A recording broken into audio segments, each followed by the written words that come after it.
Déchargez-vous sur lui de tous vos soucis, car lui-même prend soin de vous. 1 Pierre 5, verset 7.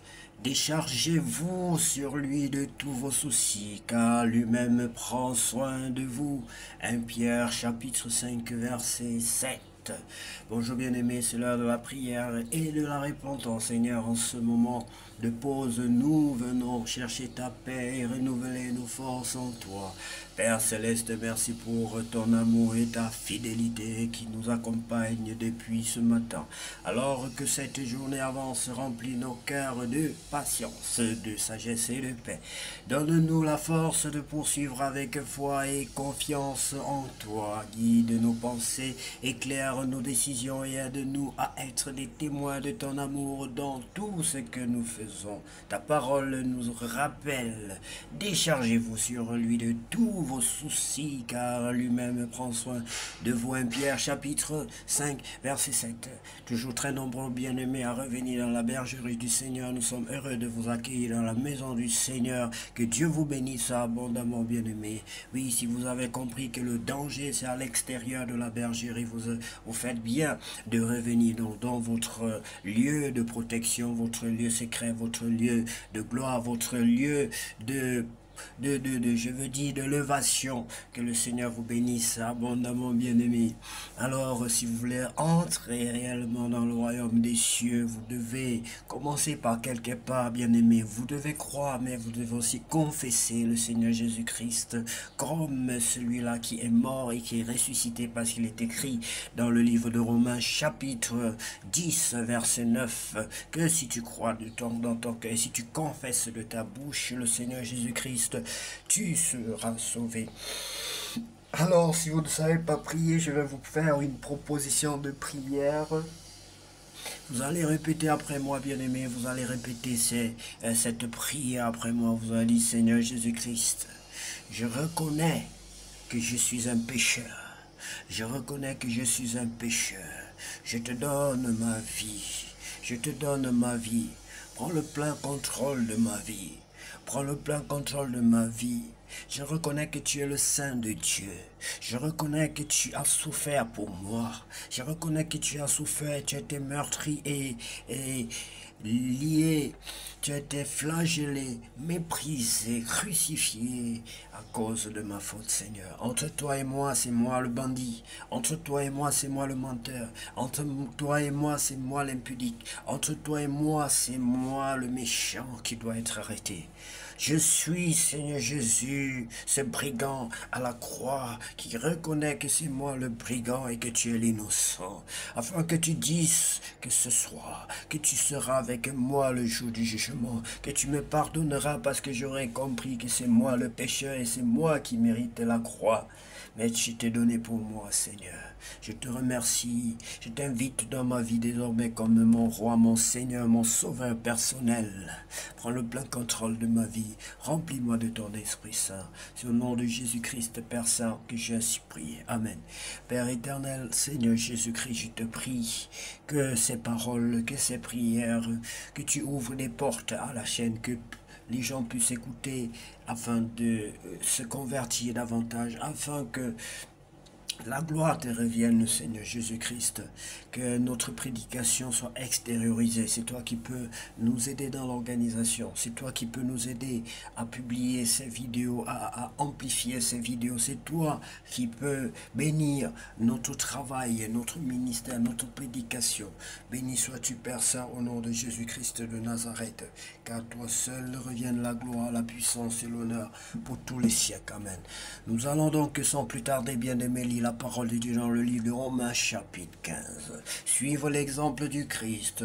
Nous qui sommes forts, nous devons porter la faiblesse de ceux qui n'ont pas cette force. Nous ne devons pas chercher ce qui nous plaît. Chacun de nous doit chercher à plaire aux autres pour le bien, pour construire la communauté. Le Christ, lui, n'a pas cherché ce qui lui plaît. Au contraire, les livres saints disent, les insultes de ceux qui t'insultent sont tombés sur moi. En effet, tous les livres saints écrits autrefois ont été écrits pour nous instruire. Ils doivent nous donner patience et courage pour que nous possédions l'espérance. La patience et le courage viennent de Dieu. Que Dieu nous rende donc capables d'être bien d'accord entre vous en suivant l'exemple du Christ Jésus. Alors d'un même cœur et d'une même bouche, vous pourrez rendre gloire à Dieu, le Père de notre Seigneur Jésus-Christ. Accueillez-vous les uns les autres comme le Christ vous a accueilli pour la gloire de Dieu. Je vous le dis, Dieu est fidèle, c'est pourquoi le Christ est devenu le serviteur des Juifs pour accomplir les promesses faites par Dieu aux ancêtres, et les non-juifs rendent gloire à Dieu à cause de sa bonté. En effet, les livres saints disent: pour cela je te fêterai parmi tous les peuples et je chanterai en l'honneur de ton nom. Les livres saints disent encore: peuple, réjouissez-vous avec le peuple que Dieu a choisi.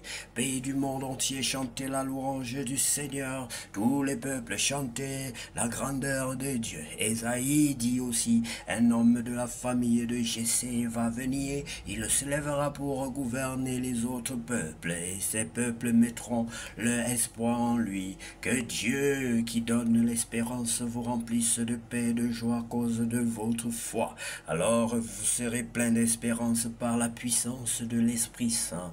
Paul, serviteur du Christ, frère et sœur, personnellement j'en suis sûr, vous êtes vous-même plein de bonne volonté. Vous savez tout ce qu'il faut connaître et vous êtes capable de vous donner des conseils les uns aux autres. Pourtant, quelquefois dans cette lettre, je n'ai pas hésité à vous appeler, à vous rappeler ce que vous avez déjà appris. Je l'ai fait parce que Dieu, dans sa bonté, a fait de moi le serviteur du Christ Jésus pour ceux qui ne sont pas juifs. Il m'a mis à part pour annoncer sa bonne nouvelle. Alors ceux qui ne sont pas juifs pourront devenir une offrande agréable à Dieu, et c'est l'Esprit Saint qui rend cette offrande digne d'être pour Dieu. C'est pourquoi, uni au Christ Jésus, je peux être fier du travail que j'ai fait pour Dieu. En effet, si j'ose parler de quelque chose, c'est seulement de ce que le Christ a fait par moi. Par moi. Il a amené ceux qui ne sont pas juifs à obéir à Dieu. Il a fait cela par des paroles et par des actes, par des signes puissants et extraordinaires avec la force de l'Esprit de Dieu. Et depuis Jérusalem jusqu'à la région d'Illyrie, j'ai annoncé pleinement la bonne nouvelle du Christ. Mais j'ai voulu annoncer la bonne nouvelle seulement dans les régions qui ne connaissaient pas encore le Christ. J'ai fait cela pour ne pas construire sur des fondations préparées par quelqu'un d'autre. J'ai suivi ce que les livres saints disent. Ceux à qui on ne l'a pas annoncé vont le voir. Ceux qui n'ont rien entendu à son sujet vont comprendre. Les voyages de Paul, et c'est ce qui m'a toujours empêché d'aller chez vous.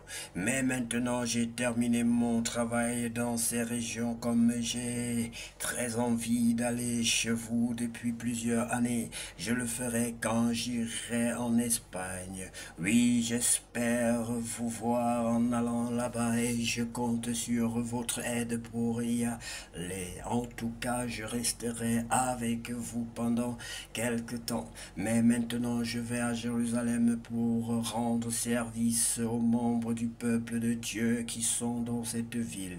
En effet, les chrétiens de Macédoine et d'Achaïe ont décidé de donner de l'argent pour les chrétiens de Jérusalem qui sont pauvres.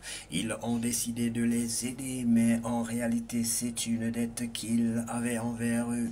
Les chrétiens de Macédoine et d'Achaïe ne sont pas d'origine juive. Pourtant ils ont reçu les richesses spirituelles des Juifs de Jérusalem devenus chrétiens. Alors à leur tour, ils doivent partager leurs richesses matérielles avec eux. Quand j'aurai réglé cette affaire, quand j'aurai remis l'argent à la communauté de Jérusalem, j'irai en Espagne en passant chez vous. Et je le sais, quand j'irai chez vous, je viendrai avec toute la bénédiction du Christ. Frères et sœurs, luttez avec moi quand vous priez Dieu pour moi. Je vous le demande par notre Seigneur Jésus-Christ et par l'amour que l'Esprit Saint nous donne. Priez pour que je ne tombe pas entre les mains des gens de Judée qui ne croient pas au Christ. Priez pour que les chrétiens acceptent de bon cœur l'aide que j'apporte à Jérusalem. J'aime ça, bien-aimé. Voilà, l'apôtre Paul, c'est vraiment un exemple pour moi, bien-aimé. Nous ne devons pas chercher à être aidés par les fidèles, mais nous-mêmes apporter de l'aide dans les communautés chrétiennes. Alors et être respecté pour cela. Alors je pourrais, parce que le problème des hommes de Dieu aujourd'hui, c'est ça, ils sont plus respectés parce qu'ils sont, la plupart d'ailleurs, c'est pas forcément tous les hommes de Dieu, voilà. Et les fidèles peuvent donner, mais parmi les fidèles, il y en a qui sont pas matures, qui sont peut-être des nouveau-nés et qui ne voient pas de bon oeil que ce que eux-mêmes ils donnent. C'est comme s'ils donnaient par contrainte, je crois que vous me comprenez. Priez pour eux que les chrétiens acceptent de bon cœur l'aide que j'apporte à Jérusalem. Alors je pourrais venir chez vous dans la joie et si Dieu le veut, je pourrais me reposer un peu avec vous. Que le Dieu de paix soit avec vous tous. Amen. Voilà, bien-aimés, nous sommes heureux d'avoir partagé avec vous ces quelques paroles de l'Éternel, écrites dans le livre de Romains, chapitre 15. Que Dieu vous bénisse abondamment et que cette journée, cet après-midi, soit les plus beaux de toutes les journées, de tous les après-midi déjà vécus sur cette terre. C'est au nom puissant de Jésus-Christ de Nazareth que nous avons ainsi prié. Amen.